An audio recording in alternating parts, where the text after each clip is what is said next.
sitting over here trying to adjust the size of the picture of my meat because it's too big to fit on the screen. Things I haven't heard in my life ever for 500.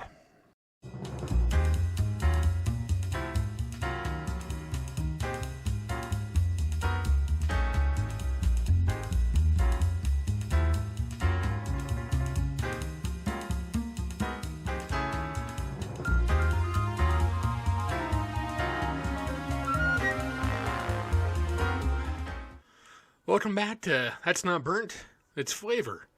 Episode 2. What are we making today? Well, if you have a big old piece of meat in the freezer and an air fryer and don't have all day to cook it, I think we might have a solution for you. We had a big chuck roast in the freezer.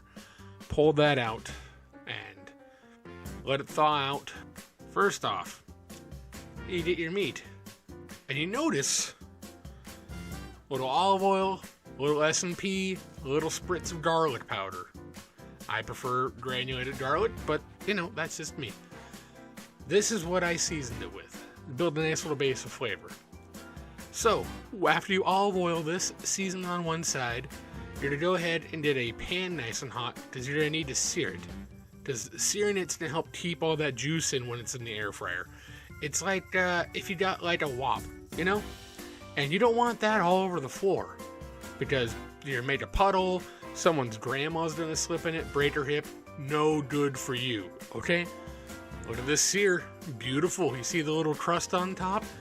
All that flavor is gonna be just stuck inside of there, because I set it in the air fryer for about 45 minutes at 350. When it came out, it looked kind of like it had been slow roasting all day, but it had some crispy parts on it, I think, just from the air fryer aspect of it. So, in hindsight, I probably, if I do it again, I'm going to try doing it for 45 minutes still, but I'll probably cut the temperature back to like 300, 325 to see if it kind of keeps it from getting that kind of crispy outer fried crust.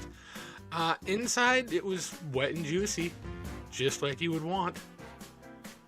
Now, if you're wanting this to be a quick and easy meal, this is perfect, because if it takes about 40-45 minutes in the air fryer, the most time is spent searing it and then popping it in there, and at that same time, you can get your sides ready.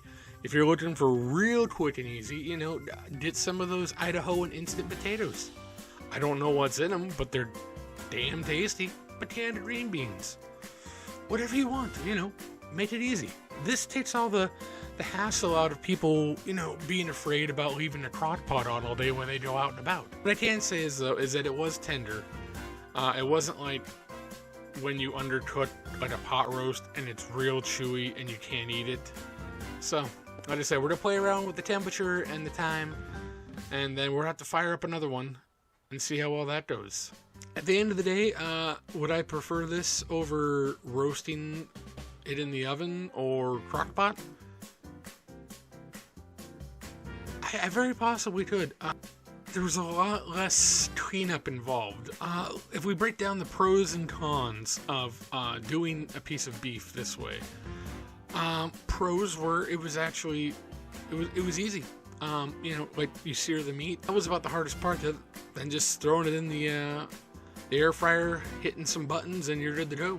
The cons, like I said, it was some of the edges got kind of crispy, like deep fried essentially. There's something to be said about when you roast a piece of meat in the oven or even the crock pot.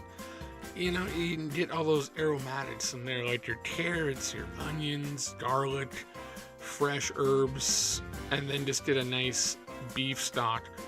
And I couldn't quite get it from this with the pan I seared it in. I could have added some beef stock. I made a nice pan sauce with it.